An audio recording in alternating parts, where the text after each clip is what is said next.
자, 오늘 말씀의 제목은 성탄을 기다리는 자세입니다. 오늘은 12월 22일 성탄이 3일 앞으로 다가왔습니다. 12월 되니까 한 주 한 주가 너무 빨리 가요.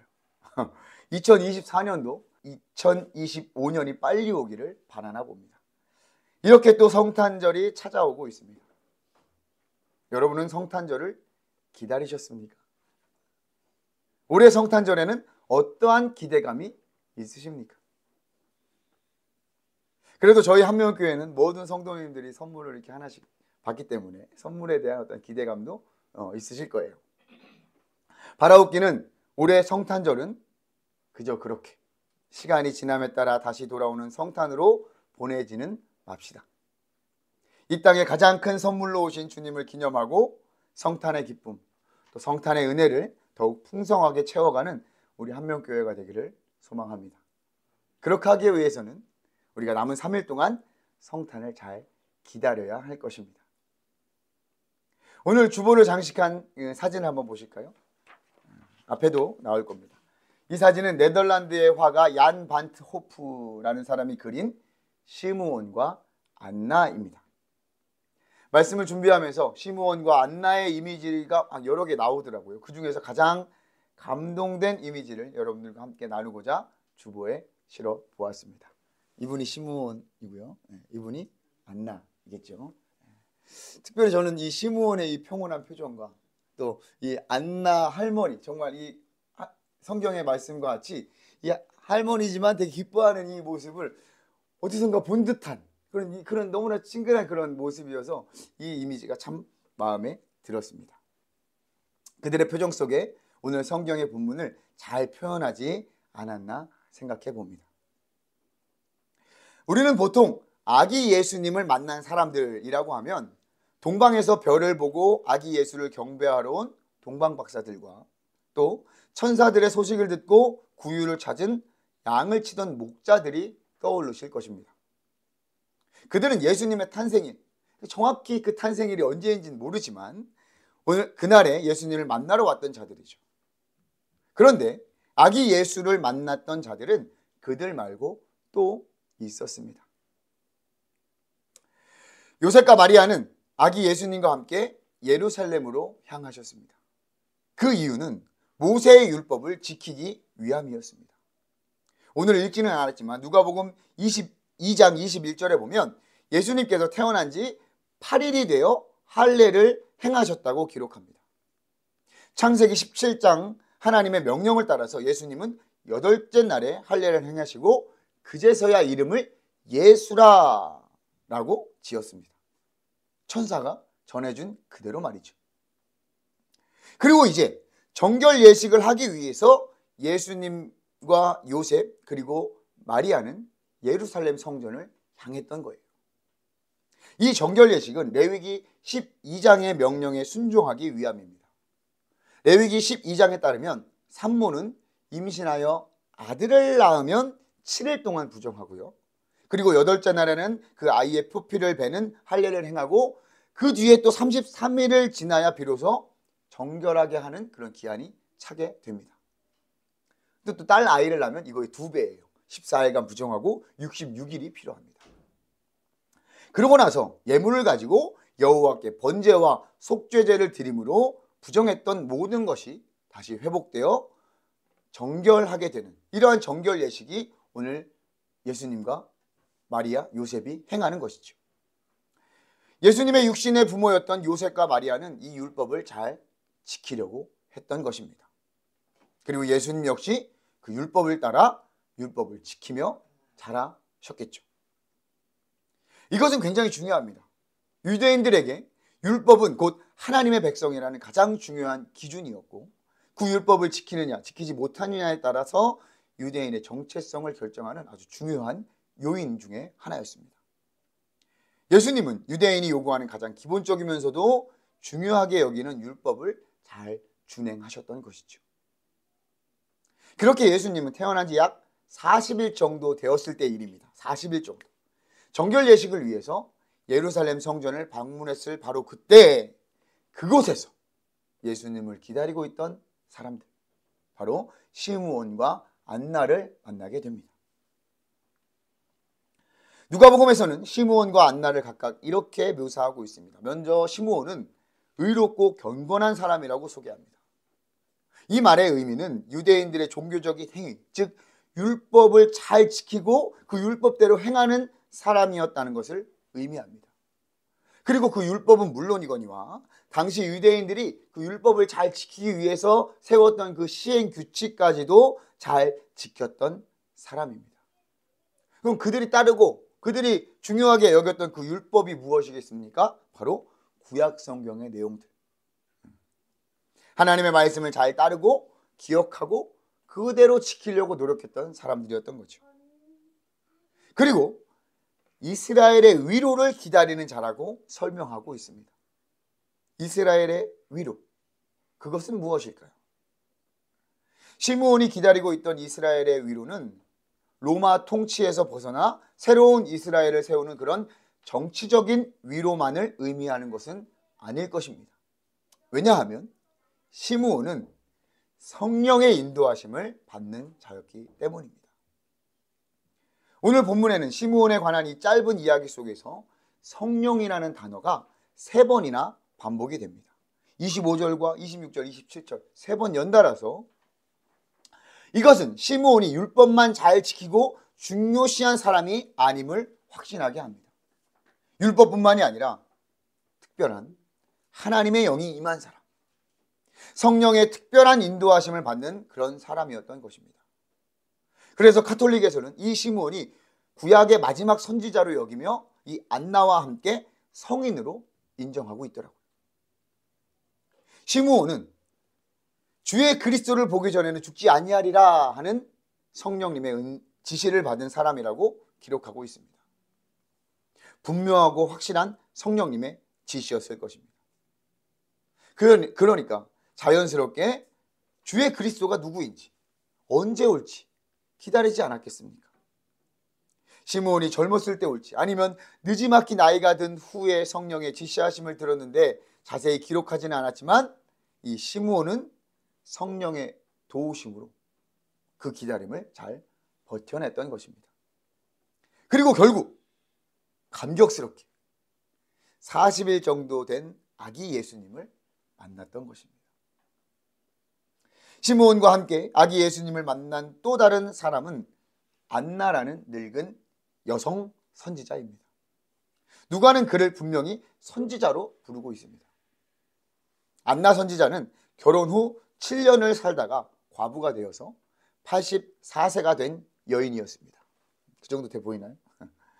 안나 선지자는 이 원어 해석에 따라서 과부가 된 지 84년이 되었다고 해석할 수 있다고 그래요. 그러면 한 100세가 훌쩍 넘었던 것으로 보입니다. 어쨌든 당시 여성이 15세 전후로 결혼했던 것이 일반적이었다고 그러니까 결혼 후 7년, 즉 20대 초반에 과부가 되어서 적어도 60년 이상 그 긴 시간을 보낸 여성 선지자였습니다. 그녀는 성전을 떠나지 않고 주야로 금식하며 기도함으로 섬기고 있었던 여인이었습니다. 성전에서 봉사하며 중보하는 기도의 여인이었죠. 저도 옛날 고향교회에 가면 시골교회 1번 방이라는 방이 있었어요. 1번 방. 그 방에서는 늘 권사님들, 할머니 권사님들이 주무시고 또 기도하시고 가면 그냥 그 계시는 그런 분들이 계셨어요. 아마 그런 느낌이지 않을까. 그녀 역시 마침 이때, 즉 시므온이 아기 예수님을 안고 기뻐하고 있을 때 성전에서 아기 예수님을 만났던 사람이었던 것이죠. 여러분 생각해 보십시오. 40일 정도 된 아기를 보면 여러분 어떠시겠습니까? 40일 정도 됐어요. 본지 오래되셨죠? 그죠? 네. 너무 이뻐요. 너무 이뻐요. 그저 바라만 봐도 미소 짓게 됩니다. 더욱이 시므온과 안나는 나이가 많은 할아버지, 할머니의 모습이었을 것입니다. 사랑은 내리사랑이라고 얼마나 이쁘고 사랑스러웠겠습니까? 그 아이가 남자아이든 여자아이든 사실 구별 잘 못하는 시기지만 그 정도 아기면 너무나 이뻐 보였겠죠. 그런데 분명한 것은 이 시므온과 안나는 그 갓난아기가 세상을 구원할 그리스도, 성령께서 보내주신다고 말씀하신 그리스도임을 알았다는 것입니다. 성령의 인도하심을 통해서 말이죠. 자, 그럼 그들의 반응은 어떠했습니까? 첫 번째로 시므온은 하나님을 찬양합니다. 29절부터 32절까지의 내용인데요. 성경을 한번 봅시다. 28절부터 29절. 시므온이 아기를 안고 하나님을 찬송하여 이르되 주제요 이제는 말씀하신 대로 종을 평안히 놓아주시는도다. 주님, 이제 죽어도 여한이 없습니다. 그 뜻이에요. 이제 성령께서 지시하신 그리스도를 만났으니 내가 죽어도 좋습니다. 이렇게 고백하고 있는 것입니다. 기다림이 끝나고 큰 기쁨과 평안을 느끼게 된 상태인 거예요. 이제 하늘나라로 가도 좋습니다. 성령께서 말씀하신 것처럼 그리스도를 보았으니 남은 것은 죽음밖에 없죠. 이 평안과 기쁨으로 그 죽음을 받아들일 수 있는 그런 상태까지 가게 된 것이에요. 그러면서 계속 찬송합니다. 내 눈이 구원을 보았습니다. 만민에게 예비하신 것입니다. 시므온의 찬송이 굉장히 놀랍습니다. 이미 그는 이 아기 예수가, 이 그리스도가 오직 이스라엘을 위할 뿐만이 아니라 만민, 모든 사람에게 예비되었음을 선포하며 찬양하고 있습니다. 이어서 이방을 비추는 빛이요 주의 백성 이스라엘의 영광이니이다. 이방을 비추는 빛이요. 아주 확실하게 찬양하죠. 이방을 비추는 빛. 이미 이사야를 통해서 예언하신 그 말씀처럼 40일 정도 된 갓난아기였지만 그는 이방을 비추는 빛이 될 것이요 이스라엘의 영광, 또 이스라엘을 통한 하나님의 영광이 나타나셨음을 노래로 찬양하고 있는 것입니다. 이렇게 찬양하는 모습을 보고 요셉과 마리아는 놀랐어요. 놀랍게 여겼다고 33절에 기록하고 있습니다. 아니, 이 늙은 할아버지가 처음 보는 아기를 보고 이렇게 기뻐할 일일까?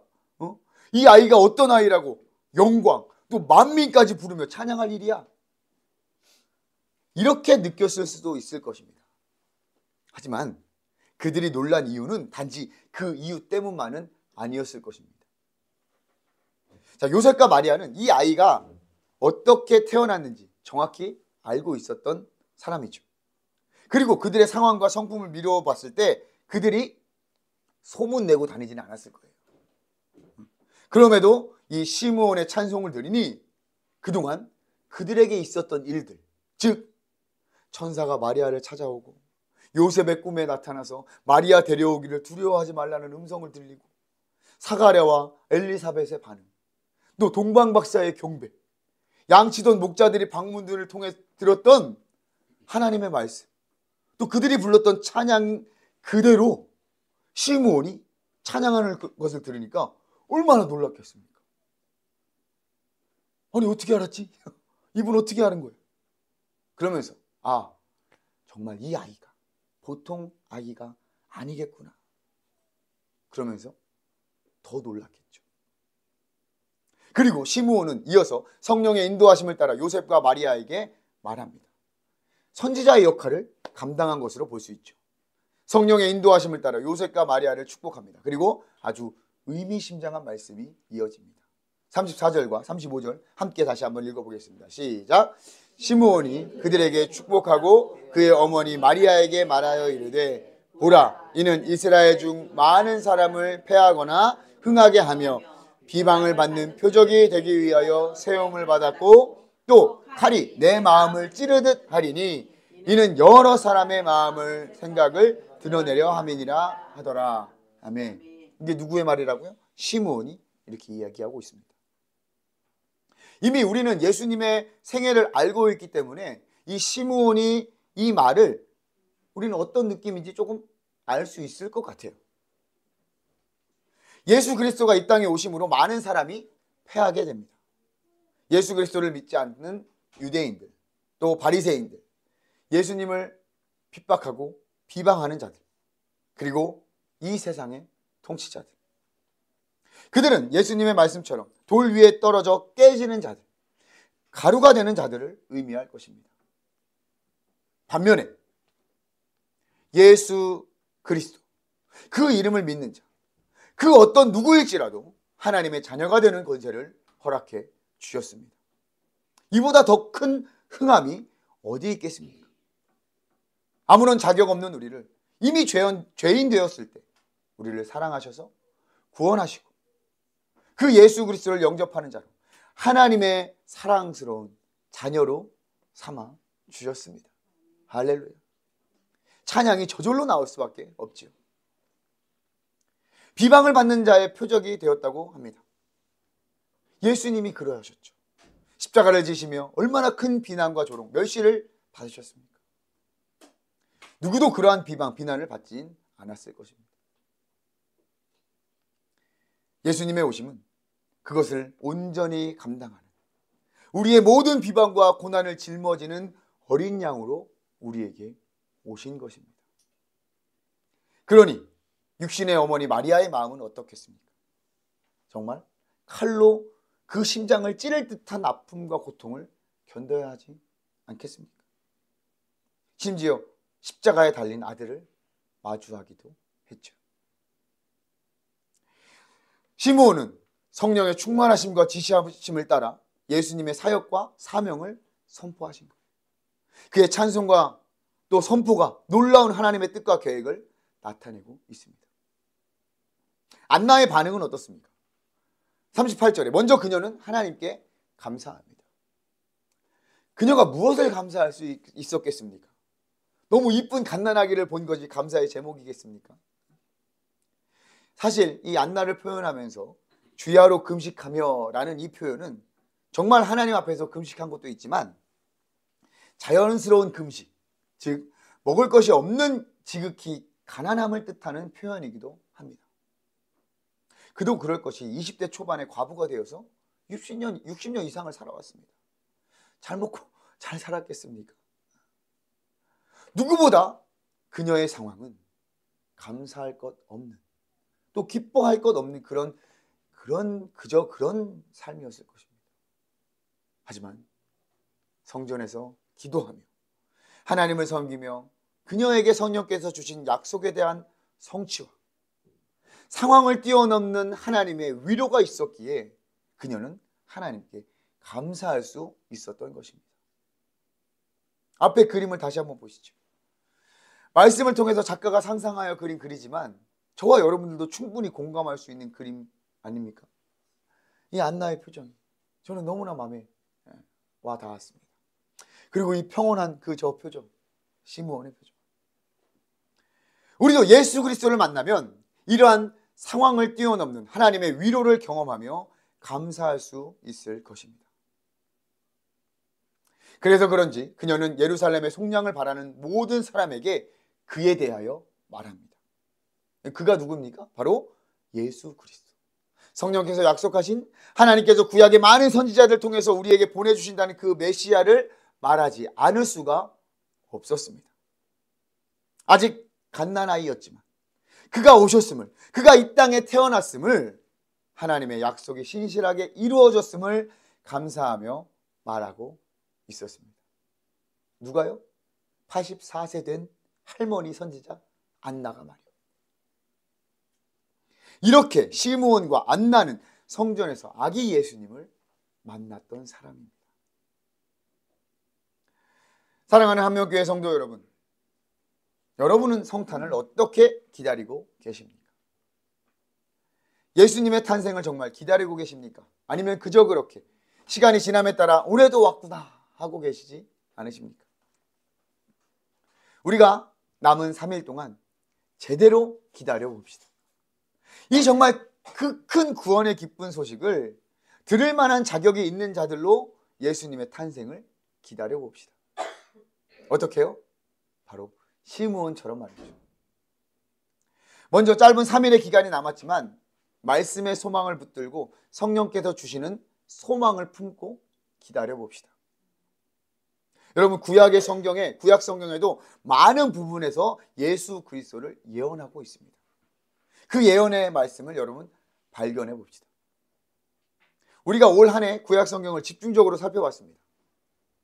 그러면서 구약의 하나님만 말씀드린 것은 아니었습니다.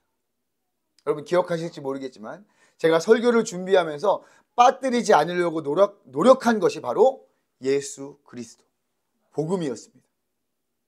창조 때부터 아브라함과 이삭, 야곱과 요셉의 삶을 통해서 예수 그리스도의 삶과 상징을 볼 수 있다고 말씀을 드렸습니다. 오늘 돌아가셔서 3일 동안 한번 찾아보세요. 그리고 여러분들이 직접 성경을 넘겨가면서 구약 성경에 선포된 예수 그리스도를 여러분 찾아보십시오. 성경 곳곳에서 우리는 주님을 만날 수 있을 것입니다. 그렇게 되면 자연스럽게 예수 그리스도를 기다릴 수밖에 없을 것입니다. 말씀을 통해서 성령께서 주시는 소망을 품을 수 있게 되는 것입니다. 예수님께서 이렇게 우리에게 오시는구나. 예수님께서 이렇게 오실 수밖에 없었었구나. 하나님의 사랑이 이렇게 예수 그리스도를 통해서 절정을 이루는구나. 많은 선지자가 목청껏 외쳤던 예수 그리스도, 구원이 이렇게 우리에게 주셨구나. 할렐루야. 이 머리로만 아는 것이 아니라, 목사님이 말씀하셔서 그러겠거니 하는 것이 아니라, 우리도 시므온과 같이 정말 기쁨의 찬양과 놀라운 선포를 경험할 수 있을 것입니다. 저는 시므온이 의롭고 경건하여서 오랫동안 예수님을 기다렸기 때문에 아기 예수님을 만났다고 생각하지 않습니다. 그렇게 생각할 수도 있죠. 시므온이 이렇게 경건하고 의롭기 때문에 예수님을 만날 수 있었습니다. 그러니 우리도 의롭게 경건하게 살아갑시다. 당연히 이렇게 이야기할 수도 있을 것입니다. 하지만 우리의 신앙은 어떠한 행위에 따른 결과, 또 어떠한 행위에 따른 보상이 아니죠. 그저 은혜죠, 은혜. 하나님의 사랑과 은혜가 우리의 신앙입니다. 시므온이 오랜 시간 주의 그리스도를 기다릴 수 있었던 가장 큰 이유는 성령의 지시하심을 받았기 때문에, 성령이 그와 함께 있었기 때문이라고 저는 확신합니다. 성령께서 그에게 소망을 주셨기에, 하나님의 말씀에 대한 소망을 품었기에, 성령께서 함께 하시고 도와주셨기에 의롭고 경건하게 또 오래 기다릴 수 있었던 것이죠. 그러니 그 기다림이 지루했겠습니까? 지루할 틈이 있었겠습니까? 우리도 말씀을 통해서, 그리고 성령께 도우심을 구하며 3일만큼은 정말 시므온처럼 기다려 봅시다. 그리고 찬양합시다. 할렐루야, 할렐루야. 찬양합시다. 평강의 찬양을 올려드립시다. 사실 평안하고 평강하면 저절로 노래가 나오기 마련이죠. 하지만 우리의 상황이 정말 평안하고 평강하기만 합니까? 그렇기 때문에 우리는 의지적으로 이 찬양을 도전해야 하는 것입니다. 찬양은 하나님의 영광을 선포하는 행위입니다. 시므온의 찬양을 보셨잖아요. 요셉과 마리아만 알고 있는 일들, 그들만 들었던 하나님의 말씀에 관하여 시므온의 찬양을 통해서 또다시 선포하고 있습니다. 어떻게 이것이 가능할 수 있었겠습니까? 하나님을 찬양했기 때문입니다. 하나님께 찬양했기 때문입니다. 찬송을 통해서 우리가 하나님께 올려드리는 것들도 있지만, 하늘에서 허락하신 놀라운 은혜를 이 땅에서 또한 경험할 수 있음을 확신합니다. 여러분, 우리가 읽은 누가복음 2장, 누가복음이 시작한 지 얼마 안 된 이 2장밖에 지나지 않았지만 예수님의 탄생에 관한 찬송이 여러 번 기록이 되어 있어요. 먼저 1장에서는 엘리사벳이 마리아를 만나서 찬송하는 것으로 시작을 합니다. 그 찬송에 또 마리아가 화답을 해요. 마리아의 찬가가 기록되어 있습니다. 마리아는 그에게 나타난 이 이상한 일, 처녀가 잉태한 그 일을 찬송으로 바꾸었어요. 놀랍죠. 거기서 끝이 아닙니다. 침례 요한의 아버지 사가랴가 찬송시를 또 지어요. 그리고 누가복음에 기록되어 있습니다. 그리고 2장으로 넘어와서 천구가 천사가 하늘에서 찬양하죠. 그리고 목자들이 구유에 놓인 예수를 보고 찬송하며 돌아갑니다. 그리고 이어지는 이 시므온의 찬송, 할렐루야. 이제 그 다음 누구 차례일까요? 그 다음 누구 차례예요? 바로 저와 여러분들의 차례입니다. 이 한명교회의 차례입니다. 우리의 입술을 열어 찬송하시고 우리의 삶으로 또 우리의 교제와 사랑의 교제와 친교로 여호와 하나님의 사랑, 그 사랑의 절정으로 오신 이 땅의 예수 그리스도를 찬양합시다. 할렐루야. 그렇게 남은 3일의 성탄을 기다려 봅시다. 더 나아가 우리는 다시 오실 예수님을 기다리는 자들이에요. 언제 오실지 아무도 몰라요. 며느리도 몰라요. 시어머니도 몰라요. 세상의 그 어떤 지혜자도 모릅니다. 그저 우리는 예수님께서 하신 말씀 위에 소망을 품고 그 소망 안에서 기다리는 것입니다. 또 찬송하며 기다리는 것. 그것이 이 땅을 살면서 다시 오실 예수 그리스도를 기다리는 삶이 되어야 할 것입니다. 아무쪼록 이 성탄의 시기 기쁨과 감사를 누립시다. 말씀의 소망, 성령께서 주시는 소망을 우리도 한번 가져봅시다. 상황과 환경을 뛰어넘는 위로와 기쁨에 감사하며 여호와를 찬양합시다. 할렐루야.